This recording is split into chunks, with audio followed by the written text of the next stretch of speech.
আর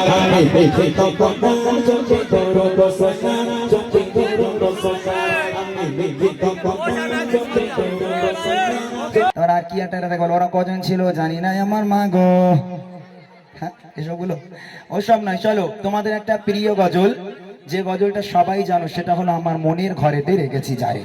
এই গজলটায় যে যত জোরে আওয়াজ দেবে, আলহামদুলিল্লাহ আমি কথা দিলাম ফাও আওয়াজ নেব না, ফ্রি আওয়াজ নেব না। আমি তোমাদের জন্য একটা উপহার নিয়ে এসেছি, অনেক দামি উপহার, যে উপহার তোমরা কখনো কোথাও থেকে পাওনি, সেটা আজকে আমি তোমাদের দিয়ে যাব। তবে আমি গরিব মানুষ, আমি সবাইকে দিতে পারবো না, মাত্র দুজনকে দেব, যে দুজন সবচেয়ে জোরে আওয়াজ দেবে। ঠিক আছে ইনশাআল্লাহ?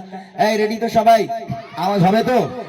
যার গলায় যত জোর আছে যেন সবার কান মাথা ধরে যাই করছি, এত জোরে আওয়াজ দিতে হবে। ওকে চলো, যার গলায় যত জোর আছে সে তত জোরে নিয়ে আমার সঙ্গে গাইবে। দেখি আমার মনের ঘরে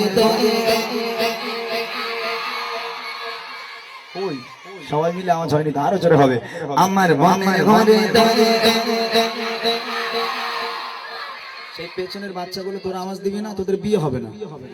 যারা আওয়াজ দেবে না একটা কারোর বিয়ে হবে না, যারা আওয়াজ দেবে তাদের দুটো করে হবে। আরেকটু জোরে হোক। আমার মনের ঘরে